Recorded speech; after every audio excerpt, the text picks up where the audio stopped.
What's up, everybody? Welcome to the Tug of War. We're back. For good. Well, yeah, we had a little break. I hope. I don't know. We We'll had see. a little break where we haven't been recording. It's That's true. 100% my fault. Not all the way. Yes. Well, how is it any way your fault? I don't know. It's 100% my fault.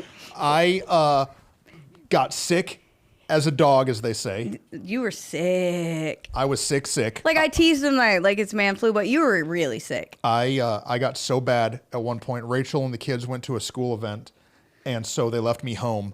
I wondered if you were going to tell the story. Yeah, I'll tell it. Yeah, It's okay, good. Oh, I have two good stories out of this sickness. And so I'm home alone, and my temperature is like through the roof, and I'm shivering. I've never had the like shiver shakes while I'm sweating like this my whole life.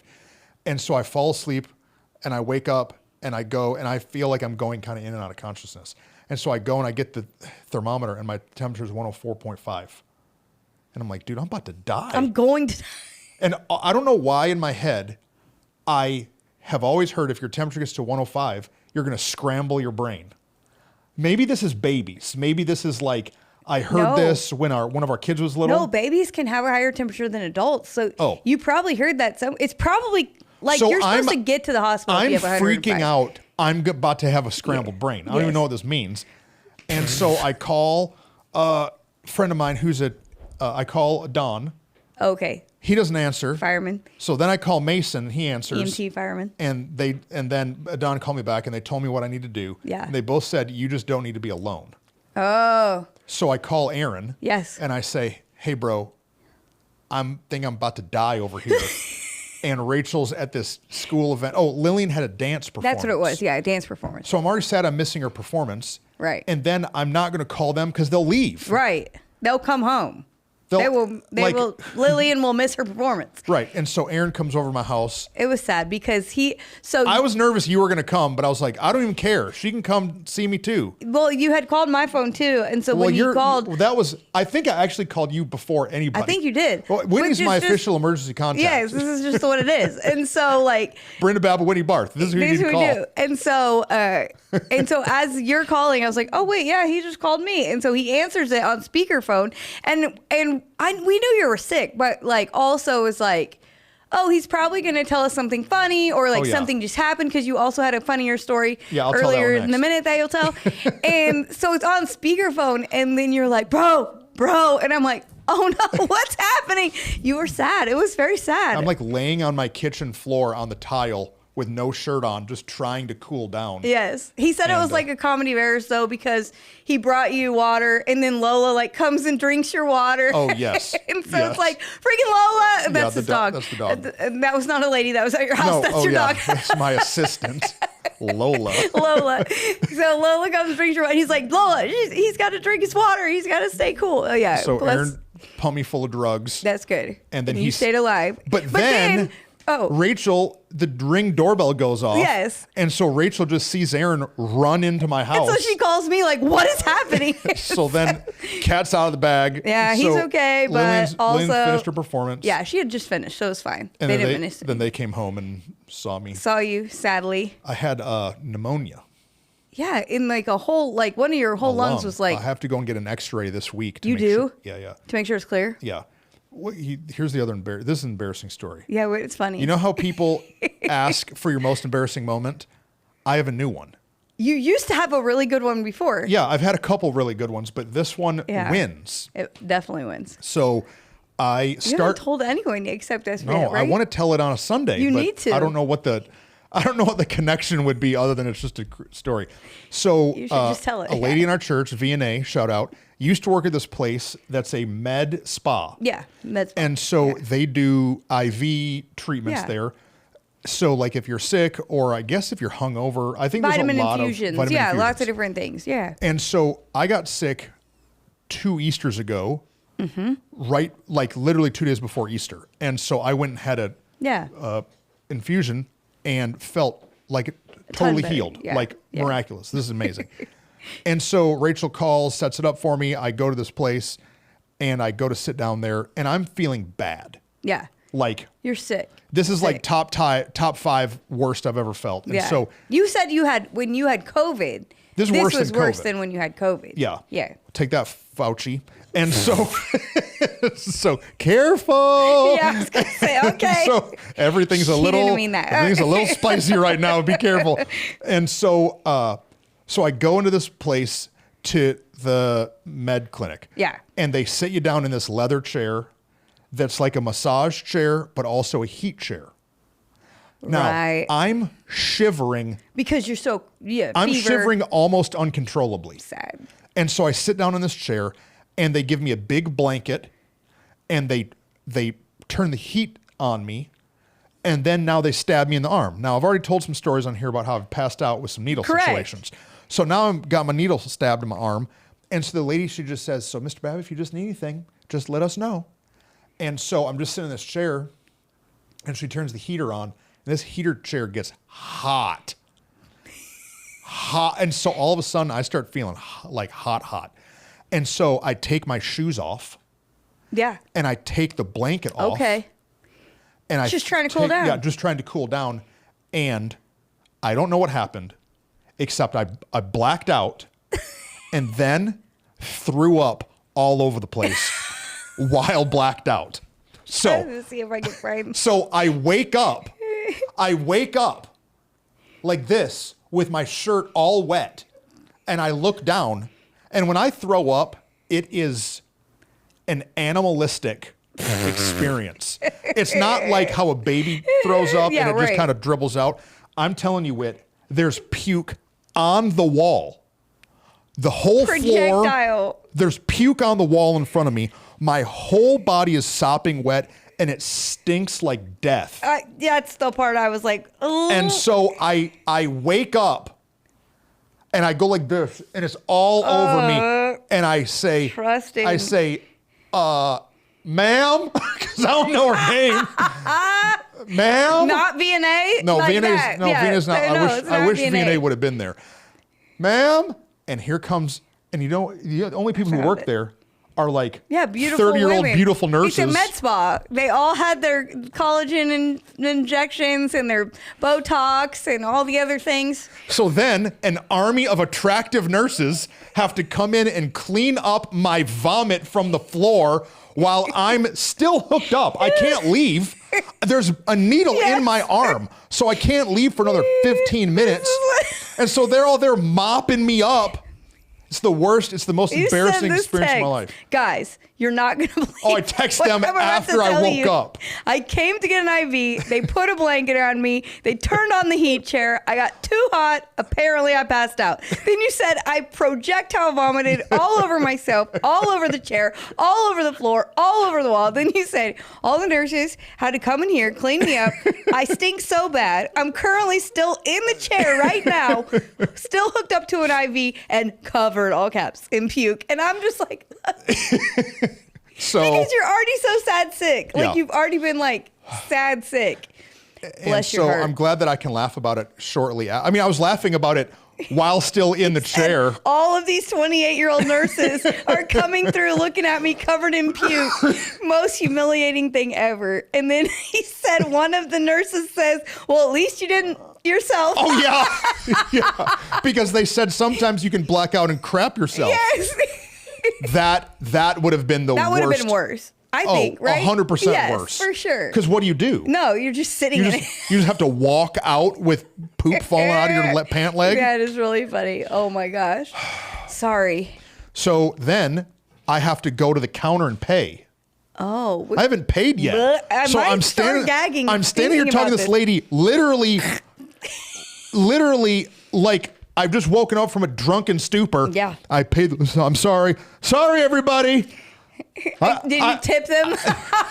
No, I told her you should charge me double. Yeah, right. And they all feel bad. They're like, no, sir, it's okay. And I said, has this ever happened before? And she goes, you know, there's a first time for everything. So I'm glad I'm feeling better. No, I'm glad you're feeling better. So that happened. Yeah, you were out for a couple weeks with that. It was literally, you were legit out 2 weeks. Oh, yeah. And everyone give Pastor Winnie a round of applause. Oh, yes. On Saturday. Oh, I was like, what for? I called her and you also told missed her, my birthday.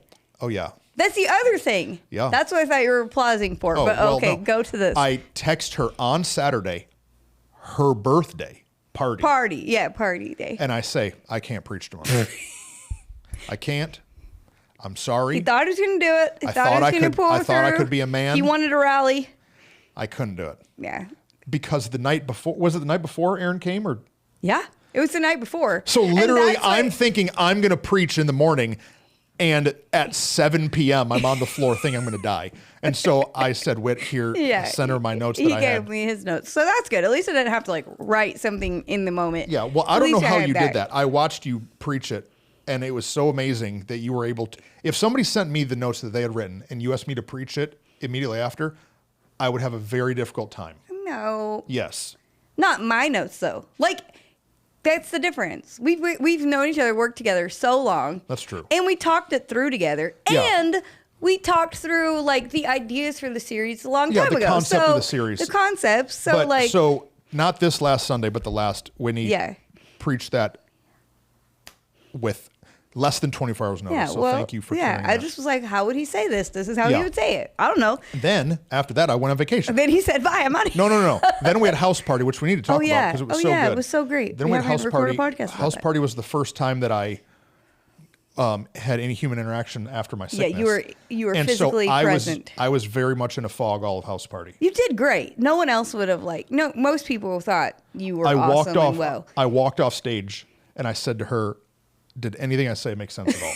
Because I was like, I don't even know what I'm doing up here. I don't even know what and like the one part you were supposed to do by yourself, and then you're like, no, just come here, just in case. I don't know. I was doing the offering. Because we're doing a big offering day. And he was like, just in case. And I'm like, you got it. And you did great. No, but you could tell you know how, when you go out, Enrique was like, he should have gone to a movie first. Or like, when you go out for the first time after you've been sick, it's a lot. In the bed for 10 days. Yeah, it's a lot on your body and energy and all that. So then we had a house party, which was wonderful. Yeah. Then you went on a trip with your wife, which was also wonderful. Yes, Lord. And so like, the good of that is like, what do they say? The mountain air is probably so good for your lungs and your... Oh no, it was fresh air. Ain't nobody out there. Exactly. So you didn't have smog or whatever smog went to even Colorado. We did all the outdoor Colorado. That's good. So all and you didn't have to sweat to death because it's 100. It was nice and cool. 1,000,000 degrees here. A lot of hammock laying in the hammock. That's good. Yeah, taking naps. It's good. It was either hiking or napping, which are both incredible. Two extremes. No, it's good. So I'm mostly back. Mostly you're back. Still a little cough. We will. But feeling good. Yeah, okay, but you haven't coughed that bad. I was wondering if you would, but you. Okay, so what? I missed your birthday party. You missed my birthday. When you turned 23 again. Mm-hmm. Again. And so congratulations. 17th year in a row. 23. Right, 18th year in a row. We did that. We did birthday. Had the staff come hang out at the house, which was fun and just connective. Now we're still going to celebrate with the four of us. Yeah, your birthday. someday, one day. It, yeah, we must. I don't know what day, but we did that one year. For your birthday, remember you got sick or something, and we didn't celebrate till like March. So sometime in October, we'll celebrate my birthday. We're going to celebrate my birthday, you bunch of jerks. Oh, that freaking happened for your 40th. Yes. Oh, yeah. We had to cancel and redo your 40th. I forgot about that. It was your 40th. Yeah. So it's like, we're going to, listen, someone's going to clap for me. That's right. I'm alive for 40 years. It was good. We did it, and it was good. Yeah. Okay, house party. House party was so good. We did one service, which we haven't done in a really long time. Tell everybody what house party is. So house party is a celebration of what God's doing in the house, in the church, in this place. We say all the time that we believe we start parties here on earth. Well, that was one of our values that we talked about, right? So we can start parties in heaven. And so we have a house party, a party of the celebration of what's going on, what God's doing in the lives of people. We do child dedication. We do baptisms. We welcomed partners, like new partners to the house over the last year, I think it was. Like 75 new partners. Yeah, and what that means is they're financially invested. They're on a team serving somewhere. They're connected in a known zone in some way. And so we did that. And then, we always have testimonies. Like we did every baptism, a person shares something for a minute or two. And then we had a couple of video testimonies too that were incredible. The sermon is the stories. It is the story, yeah. And so we did something very different this year. Forever of this church existing, we've done baptisms, kind of as a part of service. Yes, in the service. And so we felt like let's shake it up. Let's change what we're doing. Right. How we're doing what we're doing. And so we did one service, but only did 45, 50 minutes in the It auditorium. was only about 45 minutes. Yeah, we did good. We fit 600 chairs, 600 people in there, which is good to know. Yeah. Because it's the first time that we've packed that room with bodies. Full of people. And then we had 200 in the zone, which we could have fit a couple more in there. Yeah, we could have fit more. If we and so then we went outside and did the baptisms outside. And it was cool because we still did. My favorite thing about it is what I've heard a lot of people say is like, if you go to the early service, then you miss all the testimonies for the second service. And if you go to the second service, you miss all the testimonies for the early service. Now we cut it and, edit our what do you call it? What we post on YouTube. And so you can go watch them if you want, but it's not the same as being in the room. Correct. And so what was super cool was just everybody cheering everybody on all together. It took time, but man, there were a few people that wandered over because we had an after party, but I was amazed by how many of our people stayed engaged the whole time and were locked in and like excited to cheer each other on. It was so cool. What? No, it was beautiful. There were so many amazing testimonies. So many. I think I can say Jose. Yeah, you can. I think Jose, they don't care. Jose, guy in a church, Jose got baptized. And as he's giving his testimony of what God's done in his life, and I know like his story and the journey, it felt like heaven was smiling on us. Yeah, yeah. It felt like look, your calling is, you're looking what you're called to do in the face. Like this is fruit. It's being of like the effort of this ministry. Yes. And I said it right after he was done. I said, "This isn't the top 10 moments of my minute. Like this is the top 10 moments of ministry for me."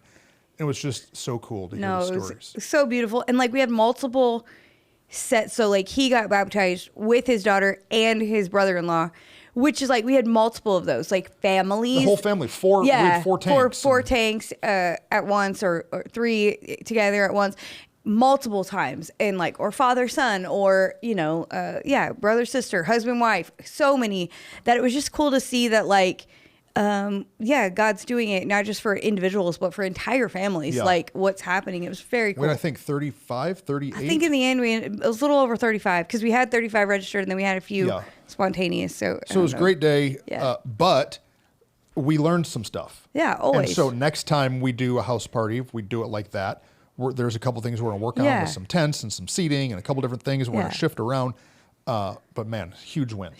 Really, like you said, I mean, the whole day was a top 10 moment of just like, oh, this is incredible. Like and today we even heard that like multiple people from the city. So we're new to the city of Arlington. We've only been here a year. We were in Mansfield for over a decade. Yeah. And multiple people that are a part of like working for the city and engaged in the city and city council and all that.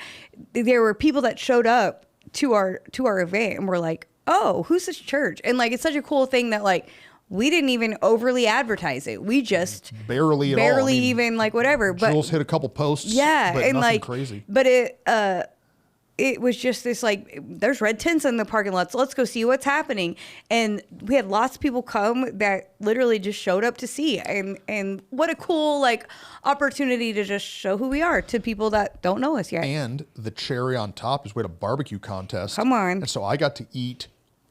There's really no greater thing for you. There's no church and barbecue all together in one space. There's nothing better. There's not anything better. Let me shoot some guns and drive a Jeep around, and there's nothing better that I can do. Other than that, they did have a lifted truck out there, so it was almost basically. So we had, I don't know how many people entered the barbecue contest. Like 5 or 6, and then we had hot dogs, and then we had, our life groups just went bananas. One guy was like, why didn't you tell me that the life groups were doing it like this? I'm like, we didn't plan for them to do it like this. They just go bananas. That's just who they are. Yard. Yeah, and so we had tacos at one of them. Yeah. Topo Chicos at one, like, it was amazing. So it was super so fun. Much food, it was wild for 1,000 people. Like it's not like not like we ran out. It was just absurd amount of stuff. No, people still had leftovers. It was amazing. So it was super fun. And then what was funny, I had to remind everyone, our value, no such thing as just another Sunday. So this Sunday, come back next week. You weren't here, so that always changes some of the energy. I was on vacay. Because you were on vacay. And then it's the Sunday after a giant event. And so I had to remind everyone. And it was Cowboys' first noon game. First noon game at home. And so we're in Arlington. Correct. So like Arlington. People go to the game. Like last year at this time, we were realizing. Throw a rock, hit the stadium. Yeah, we were realizing like our mic, or what do you call them? The antennas for our microphones were interfering with the Dallas Cowboy microphones last year because we didn't realize, we're right here. Yeah. Anyway, I had to remind everyone multiple times, there's no such thing. It's just another Sunday, and that includes today. Today is just as important as last week, even though last week was insane. But it was good. We had a great Sunday, but we're glad you're back and a part. So now what? Talk for 20 minutes. Now what are we talking about for real? Dude, my vacation was a lot of fun. Well, Rachel and I did something fun driving back. Where I made a post and I said, we got 12 hours to drive. We're bored. Somebody ask us questions. Ask us a question. We had a bunch of people ask us funny questions, and so we got to answer. That's super fun. A bunch of those. I had a couple pastor friends call me while we were driving back. They're like, hey, I saw you're driving all day. Can I schedule a meeting? Yeah. So I was like, that's fine. Let's do it. And so Rachel's in mom season. Oh, that's right. I saw her posting because so if you're not from Texas, Moms at Homecoming is like a whole thing. Yeah. When I moved here, I was like, what in the world? People spend $800 for their insanity. daughter to wear a giant flower-looking ribbon monstrosity. They just go to Dillard's and grab a prom dress for like $200. But moms, they spend all the money on it. Rachel decided a couple years ago, I'm going to jump on this thing because Rachel's real crafty. And so the whole drive back, she was just making she was mom ribbons. That's so funny. Yeah, I saw people posting on like Mansell Moms and all the things. Those are like pages or whatever. I need a mom. Who does moms? And all of them. Last year, Rachel did the biggest mom I've ever seen for a human. It went viral. It got like 2 million views. And so she's like posting all the videos and pictures of it. It's just awesome to see the comments of people who are like, "Holy crap! Like that's insane." But yeah, that's cool. I wondered. I was going to ask her if she's doing it because it's like right now. Yeah. This is the season. Okay, we're ready. Yes, we're in a series. That's right. Tug of More. We're in a series talking about our church values. Mm-hmm. A value is just how you do what you do. Yes. So it's not your vision, it's not your mission. It's how you accomplish your vision and mission. And so we've been nailing them. I think we've done 9. Yep, we have two left. We've got 2 left. Hit us today. Okay, Which today is, you see, the reason why Rachel's mom thing is so incredible is because they're the greatest giantest moms, and like people expect in Texas that you will have giant moms whenever you go to homecoming. It's the same thing. What our value is that your expectation affects your experience. So if people are expecting these giant moms, she pulls it off every time. But your expectation affects your experience. How you experience life, how you experience things, how you experience is affected by the expectation you set when you go about it. So that value is one that we say on the regular. About everything. About everything. We say it to our rally, like on Sunday, all of our volunteers get here early, before first service anyways. We have a rally with them, and we tell them your expectation affects your experience. Yep. We say it before we have a worship night. Right. Right? We're announcing worship night. Hey, tonight's worship night, we want you to come. But remember, come expecting. Right. Come believing that God's going to meet you when something's going to happen in your life. And so it's a value for us because it sets that expectation. Yeah. It holds hands with there's no such thing as just another Sunday. That you have to believe. If you walk into church and you think it's just whatever. Yeah. Then guess what? You're probably not going to get nothing out of it. Right. If you come in with a lackluster, no expectation, I'm here to check the box, the only thing you'll accomplish is checking a box. But if you walk in with an expectation of God's going to speak, I'm going to be used to help somebody else. My freedom is coming, an answer is coming. That expectation is the foundation for more. Let's talk about, so you really like King Kong movies. I love King Kong and Godzilla movies. Yes. And then the last few years ago, they had the King Kong versus Godzilla movie. Dude, if I had that and barbecue and baptisms, let's go. What would even happen? And so your expectation going into that movie was it's going to be the greatest movie ever. So turned up. It doesn't even matter if it sucked. Your expectation. Yes. I was so excited. I text 100 friends. Yes. And we packed the entire theater. Yes, we rented out, like everybody came, so much fun, and it ended up being incredibly fun. Yes. I do not actually remember anything about the movie. Yeah. You know what I mean? I don't actually, but my expectation, because of your excitement, because of the fact that we engaged in inviting so many people, because we went to the local movie theater that we love, all the things, my expectation was this is going to be a fun night. Yeah. And so the fact is, I don't care about Godzilla. You were able to borrow my expectation. I borrowed and it affected your experience. Come on. Because if you just on a Thursday by yourself went to go watch the King Kong movie, you would probably be looking at your phone the whole time. Yeah. I would be like, why is this? Whoa, the one is like making these sounds that I don't understand. I kept being like, does he have a language? Like Godzilla, he just. But with a big gang of people, it was so fun. You had a blast. It was super fun. I don't even know who won. I don't remember. Me and Aaron were yelling absurd stuff during the movie. It doesn't even. But my expectation was affected. My expectation affected the experience I had. My expectation was that y'all were going to be silly and act a fool. My expectation was that a bunch of our friends were going to come. My expectation was that it would be fun regardless. Yeah. Rachel and I went the other day and saw Beetlejuice, which is so weird. Is the weirdest movie and crazy. But my expectation was to go hang out with my friends. Yes. So it didn't matter that the movie sucked. Like Rachel's literally like, I'm sorry, this is not like what the ones in the 80s. Because I never even saw the original. No, I think we're church kids. We were not. Yeah, it was not allowed. It was not I couldn't allowed. watch Smurfs. I couldn't watch The Simpsons. Exactly. I couldn't watch Beetlejuice. Exactly. I couldn't watch any of those or things. Beavis and Butthead. Yeah, no. Whoa. Butthead, I can't believe you said that. Like, and Ren and Stimpy? No. Not in my house, Trustin. Nope. And so, exactly. Married with Children, that's so disrespectful. Like, I can remember all the things my mom said about all the shows. But my expectation was not, so funny. I'm going to watch Beetlejuice and it's going to be so fun. Yeah. My expectation was my friend Rachel and my friend Sydney apparently watched this movie when they were kids and thought it was fun. Mm-hmm. And so I love them and we're going to hang out with them. So I'm going to go. Yeah. And it's going to be fun. And so I did have fun. Yeah. It was the weirdest movie I've ever seen in life. Yeah. But my expectation affected it. Had I gone in with the expectation, this is weird. Yeah. Then when it got weird, it would have just been super weird. So what you're saying, your expectation is something you choose. Chosen 100%. Your expectation is not based upon how you feel. Nope. Your expectation is not based upon what somebody else does in you. Nope. It's internal. And it's not even based on the knowledge you have. Because the knowledge I had is that Beetlejuice is what my mom would have said, demonic and not okay. Yeah. But my expectation, I determined about the event I was going to go to. Go ahead. No, it's the difference between creating an expectation for yourself is leading yourself. Correct. It's the difference between a leader and a follower. Correct. People that have no expectation, they just walk in and receive whatever is around them. And they're only, what is the saying? You need to be a thermostat, not a thermometer. Correct. That's setting correct. your expectation is you being the thermostat. You're setting it. The expectation. You're setting it to 71 degrees. Rachel and I in Colorado, we go to this, we're on our vacation. We're in this really small town, South Fork. Yeah. It's beautiful, but it's small town. And so the restaurants there are not great. Right. Their food. Right. So your expectation, my expectation of the food is different than if me and Rachel are going on a date in Dallas or Fort Worth. Yes. Because I know the restaurants in this area that I go to are going to be top shelf, incredible, blow my mind. I have to take a praise break mid-meal. Yes. But I know that in South Fork, so good. My expectation needs to change.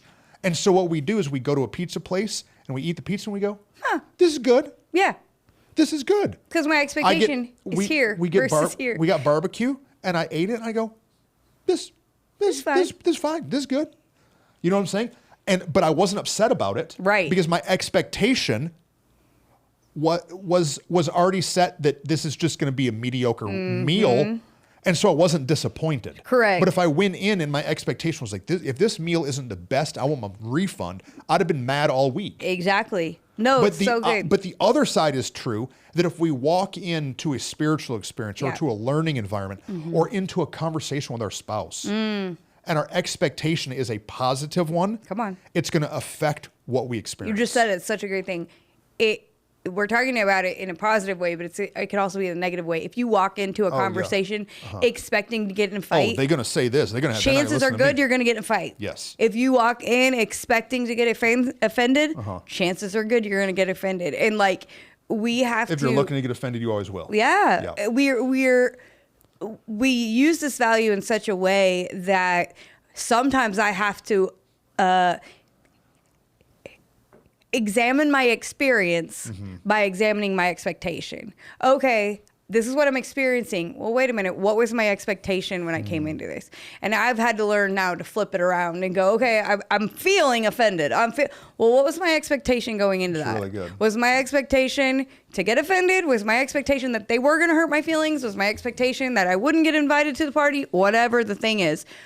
Why am I having this experience? And I've had to learn, like we've had to learn now in this, like so long, set your expectations, but sometimes you're experiencing something and you have to look and go, well, what was my expectation to begin with?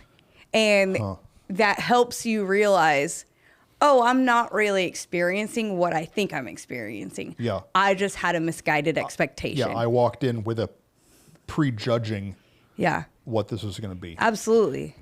Something that we have been doing throughout this podcast series is having our staff team listen to the values, and then on Tuesdays we take about an hour. Oh yeah, at least with an our hour, whole sometimes team more. to talk through the value.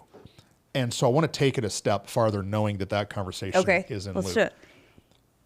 Our expectation affects our experience not only in environments, but also with people.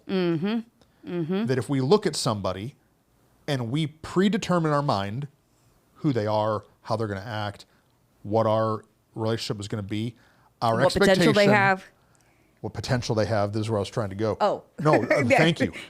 Our expectation then affects our experience with them. Yeah. You know who's really good at not having that wrong is Tim. Yeah. Or Rachel. Yeah. Tim is able to look at somebody and not predetermine what they can become. I, when I was younger, was really bad at this. I would look at somebody and I would pick what are they, a 1 or a 10? Right. In their leadership capacity and how they're going to be able to accomplish and personality and all these things. But Tim and Rachel, they're able to just look at people and get to know them before they create an expectation. An open-handed expectation. Yes. There's the way you're saying, I'm like, huh. Like Tim has recruited, and Enrique too, Yeah. has recruited people in the church to lead things that I would have never thought about. No, it's not because I'm a jerk. I don't know those people. Like, right, you just didn't see the same thing. I just didn't see them.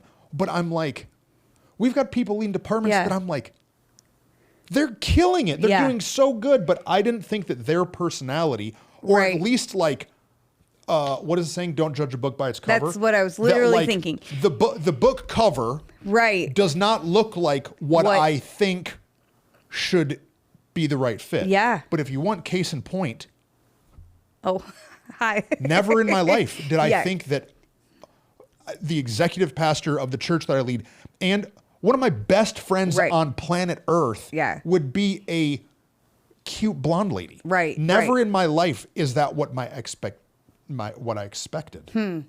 Yes. And it's kind of like God had to wrestle me into all these things. Right. I had to be talked into it by God that this is what his plan was for me. And so sometimes if you're a personality that makes up your mind really fast, like me, be careful. It's really good. That's what I'm trying to get to. Be careful. Because I make decisions quickly. Yeah. Everywhere. Sometimes that's dangerous. Yeah. Because you write stuff off and you set an expectation too low. Right. When really the thing is amazing. Well, it's the double-edged sword, like your strength is your weakness kind of thing. And so like the fact that you can also means that in certain moments when you are great at saying, I'm setting the correct expectation. Yes. Yeah. But then in other moments having to go, wait a minute, let me reevaluate my expectation. Reevaluate it. Because both high and low. There's been times that you and I have been drastically disappointed. Because this person is amazing. Expectation, it's going to be this, it's going to go like this, the event's going to be like this, the person's going to be like this, and then it's like, and then we're like, frick, we're so disappointed in the experiences. It's like, oh wait, we just had too high of expectation. What's the thing we used to say all the time? That the difference between expectation and reality, the space in between, is frustration. And it goes both directions. If our expectation is here and reality is here, this space in between is frustration. The other is true. If the expectation is here and the reality is here, there can be a frustration of like, we expected this person to be a loser, whatever, not be as awesome. But they then were. Then you're delighted. Oh, dang it. I missed it. I should have seen it sooner. I could have done it, but whatever. And we have to look at it and reevaluate our expectations, especially when we're people that's really good, who like make quick decisions, because it's a gift to be able to make quick decisions. It's a gift, but it's also a gift to be able to be slow and watch. Yes. And so what I appreciate about Tim is that Tim he'll just watch. Yeah. And he'll just see if it's going to be who they are. Right. You know what I mean? No. And I'll walk into a restaurant, stand there for literally 3 seconds, go, I don't want to eat here, and turn around and leave. Mm-hmm. But then I find out later that it's one of Enrique's favorite spots. Right. But because I just snap judgment, I might have just thrown away a great opportunity. Right. Well, and about Tim, his humility is such, like, that he will say, today, I don't even remember what it was, in staff meeting, he said, I came in with this thought and I was wrong. Mm-hmm. Like, he's willing to not only judge it slow, but then also not afraid to say when he misjudged it. And I think that is something for all of us to learn. Like, in setting your expectation, you have to also be humble enough to say, like, I set the wrong one. Mm-hmm. Because then you can, the next time, have a better experience. So for example, someone who comes into a life group for the first time and they have an expectation that they're going to feel insecure, they're going to whatever, it didn't work out, whatever, no one's going to talk to me, then their experience is that they feel insecure and they didn't have good connections and they didn't make good friends. But we've known people who then, because of that experience, will spend the next 5 years unwilling to be in community. Mm-hmm. But instead, sometimes you just got to get humble enough to go, you know what? I probably set the wrong expectation there. Yeah. I probably was expecting to have best friends on the first night. Yeah. That wasn't really smart. Yeah. We have to be okay with saying my expectation was bad. And I think that sometimes as humans, we don't want to. We want to say, no, this is what I expected and I want to get what I expected. Yeah. And only people who are willing to like admit, no, I set the wrong expectation. Setting expectations. Can get to the right experience. Yeah. I have two thoughts. Sometimes I forget, and Whitney has a better memory than I do. I want to go spiritual. Okay. But then setting expectation. Okay. Sometimes, like, if we have our kids out real late, like me and Rachel take the kids somewhere, and we're out way past bedtime, and we're still 20 minutes from the house, and it's 10 p.m. Yeah.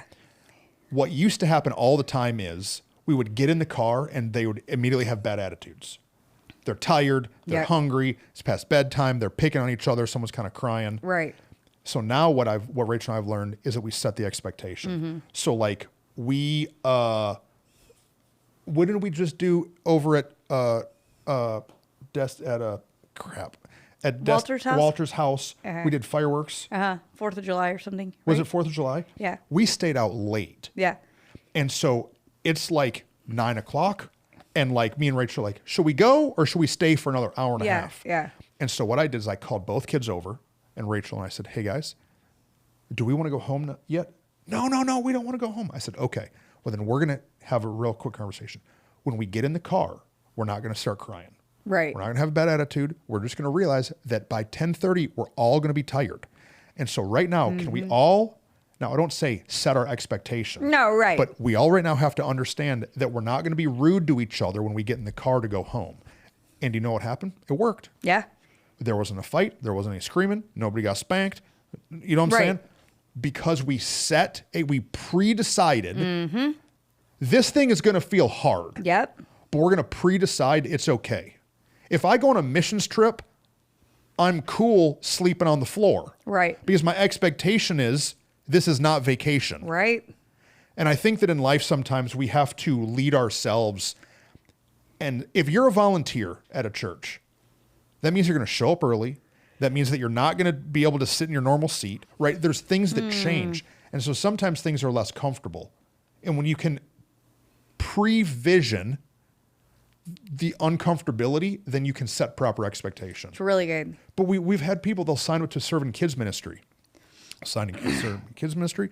They serve there 2 weeks, and then they tell whoever they're going to quit. I can't do it. Well, I don't get to see my friends in service. Right. Well, right. You can't be in two places at once. Right. Like What did you think was going You have to to set your expectations. Serve Right. one and sit one. Right. Right. No, it's great. I was thinking about the house party day where we did not ahead of time say this. At the rally, we said, hey, there's only 600 seats in the auditorium. And we said, where's the team leaders? Good. Where's the people who are leading in, today and blah, blah, blah, blah, blah. And they all raised their hand and we said, hey, we have a special job for you. We need you to sit in the overflow room first and, plan to be in there until after we fill the room and know that there is, we need you to lead this room. We need you to be the pastors of this room. We need you to lead and worship in this room. We need you to set the atmosphere in this room. And it's going to feel different. It's going to be different. It's not going to be the same. But if you can do that, and I thought about it in years past when we've asked certain leaders to be certain move a service type or of whatever, leader, there was so much grumbling about, oh, you want me to do this or that, and that's not comfortable, and that's not. But now, because there is such a level of understanding of this value, that our expectation affects our experience. They walked in with the expectation that was the coolest room they were going to be in all day. They walked in expecting to help somebody else experience a great experience. And I've never been more proud and I left during, we only did a few songs that day. So I left during, I think the second song and just ran over here to see what is it? How does it feel? What does it look like? And I was like, oh, this is a beautiful experience. Yeah. It's not in the same room. The worship team is clearly across the hall. They're watching on an LED screen, but the lighting has been set in a good way, and the people have an attitude of worship in here. It was a beautiful experience. And God's presence was tangible in the room. Correct, right. It wasn't God's in there, but not in here. Not in here, But it was because their expectation did what? It affected the experience. Not just their experience. Right. But anybody else that them. had to be sat in that room. Right. Ushers said, we're sorry, you have to sit in here. It's not your choice. Those people had a better experience. No, it's so good. But also they expected themselves to be leaders. And I think that sometimes is a thing that we expect to receive rather than to give. We expect to be consumers rather than servants. Yeah. And that part of the expectation too made a huge difference. Yeah. Because they went in with the expectation of I'm a leader, so therefore I will be inconvenienced. Therefore I will give up my seat. Therefore I will have a great time for somebody else. And so it's not always just even your expectation of how the thing will be. It's the expectation of who you will be in a moment. Yeah. And so them expecting to step up and be a leader caused them to be great leaders in this moment. Yeah. So go ahead. Sorry. Spiritual. You said spiritual. No, well, I got another thought. Oh, okay. So sometimes you need help resetting your expectation. How many times have I came to you in a moment or in a service or something, and I ask you a question that's kind of based in some of my own insecurity? Yeah, okay. Right? And then you help me reset what actually happened. I'll preach a sermon. Afterwards, I'm frustrated that point 3 didn't work. Right. I'm frustrated that this thing I thought was going to really make sense. Right. It didn't make sense. My picture didn't come up on the wall. Nobody rose their hand for salvation. There's something that I'm frustrated about. And so I'll say to my friend, was that good? Right. That didn't feel, that didn't feel right. And what I'm doing is I'm saying help me reframe my expectation. And time after time. That's really good. Whitney or Rachel or Enrique or somebody on our team will say something to me that helps me reframe the positive. Because it's easy to only view what's bad. Right. It's so easy, and this is true in anything that you do. Correct. No matter what career you have, it's so easy to hyper focus on what didn't go perfect and miss the beauty of what is going great. Yeah. You've got to reframe your expectation. But sometimes you can't. Yeah. I can't. Sometimes I'm in the loop of my own thought and you need another voice. Or you're so close to the outcome, the experience. You're so invested in like what your expectation of that outcome is. We also say a lot lately that we're redefining the win. And I think that like our expectation is more than attendance. It's our expectation really gets caught up in like the win of whatever it is, whether it's a conversation, whether it's a church thing, whether it's a life situation. But we have had to reevaluate and like say, okay, we need to redefine what the win is, because that will then change my expectation.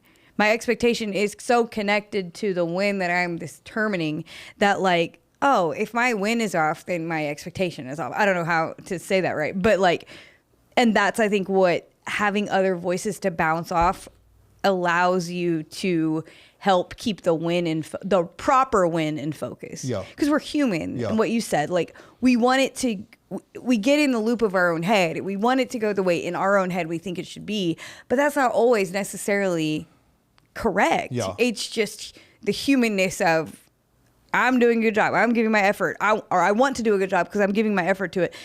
Did it work out the way I was hoping? And it's like, well, yeah, but didn't you see this thing that happened over here? And no, we probably didn't, because I was so focused on what my one task was or my one piece was.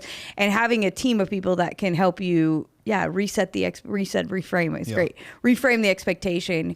It allows you then to say, no, you're seeing this wrong. But again, or you're only seeing a little part. Or you're only seeing a piece of it. Yeah. Every week in our staff meeting, we do like celebrate the wins of the Sunday. And just this week, Elena, who is our preschool director, pastor, right? She's pastors our preschool kids. Yes. And so she starts talking about a win in their department and about how this kid was having a really hard time, but this week he's kind of been here, and now mom was able to go and worship and mom's life's being changed, and this kid didn't cry and he's here. Right. And she's talking about, she's getting emotional. Right. Like about the miracle that's taken place in her department. So good.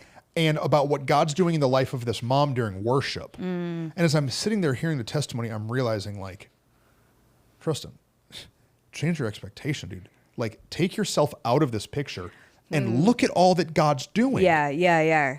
I'm bent out of shape because 90 seconds of my sermon that was 40 minutes didn't go how I wanted it to. Yeah. But like over across the church, the miraculous is happening. Yeah. It's not all about you. Yeah. Change your expectation, and then it will change your experience. And my experience of being a pastor will be a lot more joyful when I'm able to see all the good that God's doing beyond me. Well, and you can only retain so much, what is the right word? Like, I want to be able to translate this not to just a sermon, but help me when I'm explaining it. There's been lots of times, because we preach 2 or we've done 3 or 4 services, depending on how it goes. There's been lots of times for both of us where a service that we preach, one little thing goes wrong, like in the message, in the moment, whether it's a production thing, whether it's words we miss say, a transition, you forget a point, whatever. Tongue twisted about something, whatever. Say the wrong name, say the wrong word. And for the person performing in the moment, for the person doing ministering I know, the anointed, exactly. But in that moment, that becomes the like thing that we see. And so like there's been multiple times with you and I where I'll be like, ooh, like later we're gonna repost the service, don't do the one where I screwed up where you'll then be like, no, that was the right one because of this reason and that I missed 19 reasons. Well, it's almost weekly. Yes, that both of us will do. Go ahead. Yeah. It's almost weekly. I'm like, hey, I think we post service 1. And then Whitney or Easton or someone's like, really? I'm like, you want to post service 2? I feel like I had no energy and like none of my jokes hit and what even happened in the response? And they're like, no, service 2 is so much better because you were not performing and you were just a dude talking. Like whatever it is. But you can only see like your what you're saying. Fault. Yeah, your fault, your task, your piece. Your expectation of what it was supposed to be. One piece of what you were thinking it should look like, it should do. And the other people help give you, you said reframe is the right thing, but give you the right perspective. I don't even know how to explain it, but I'm like, how do you translate that in other places? I will. We had a Christmas party years ago as a staff. Oh, yes. And I had a guy who was going to provide a free party bus. Yes. And he bailed last minute. Mm-hmm. And then we all had to ride in vans. And then one of the vans got lost. Now, this is pre-Whitney get off the throne. Yeah, 100%. Whit had a hard time. I was so stressed out. Well, but my expectation is that I am going to provide a great experience for our staff team, because this is one of you and I's only times of year that we can fully say thank you to the level that we want to. Yeah, just that makes sense. To just our staff. And so when it starts going wrong, and then it was it's ruined. Its whole thing is off the rails, ruined it. And they're just 15 minutes behind. But to me, and they're probably laughing the whole time in the van and making jokes about how someone's lost. But to me, they just feel like the losers who got lost, and now this other half of the team is so happy and we're so sad. And what you said, I can't keep thinking that correctly, but I'm not saying it the way you said it, but what did you say, the spin in your head, or you're just in a loop. The vortex loop in your head of I have destroyed this whole thing. But nobody else is thinking that. No, right. And so in the same way, my natural propensity is to do that over message. The same way her natural is when she plans something that didn't go to way. Is the same thing that happens to you when you take your kids on vacation and they forgot their goggles. Right. The same thing is true when you get a flat tire and your budget gets out of whack. We kind of sometimes can go into these disaster scenarios. No. Fix your expectation. Yes. Look at your life in a longer timeline than this little 1 minute. No, vacations are great. I used to screw that up so bad because I would get so hung up on I want it to go perfect. I want every bit of the experience to be awesome. And not long ago, we went on a trip with our family, and Easton, the last day, legit is throwing up the entire day. And that would have sent me off. It's ruined. The rails 5 years ago. Yeah. And instead it was I feel really sad for you, but bye. I'm gonna go have fun. But it is so easy. That's such a for great your expectation to get ruined. To ruin. For your expectation of your kids and the grade that they're gonna get on a test. To ruin how you treat them for the whole semester. Well, yeah. You know what I mean? Yes. I'm thinking of it as a mom. So many times the expectations we set, the expectation I set on my husband can ruin our relationship. Because he don't know. Because he can't read my mind. And he's not a robot. Correct. Right. I missed these 87 things he does well, and I'm pissed about the trash he didn't take out or whatever. Yeah. And it when you really look at it, or the tally leaves wet on the bed. It can ruin what should be a beautiful experience. Yeah. And I think that's what we've learned is setting the wrong expectation will rob your experience. Is your expectation too high? Is your expectation too low? Yeah. Or have you not set one at all? Okay, that is a whole other piece. There are some people that they just go through life like a leaf in the wind. Ugh. Have an anchor, man. Have an expectation. Have a goal. Have a hope. Have a dream. Right? Yeah. Okay, last piece. Okay. Juliet, do you got to go? Oh, she's got to go. She got to go. Right now? Yes. No, go. Okay, I'm going to say it real fast. You have to have an expectation in your faith that when you're praying, have an expectation that God's going to do it. Yes. Sometimes we pray and we think that we hope magic happens. Expect that the promises of the Word of God are true. Expect that when you pray, you're going to see the miraculous. We've seen it. We went into a hospital room not too long ago. Yeah. I've never seen a lady that I thought was more dead. This lady, I thought there's no way she's going to make it. I went out and told the family, you need to prepare yourselves. This is looking bad. But you know what we did? We prayed with expectation. That's right. Believing that the promises of God are true. That he can do it. He will heal. And guess what? He did. Guess what? Your expectation affects your experience. So good. Okay. Our producer, who we love, she's got to go. Because she got to go to college. Too long. Okay. We're out of here. Love you guys. See ya.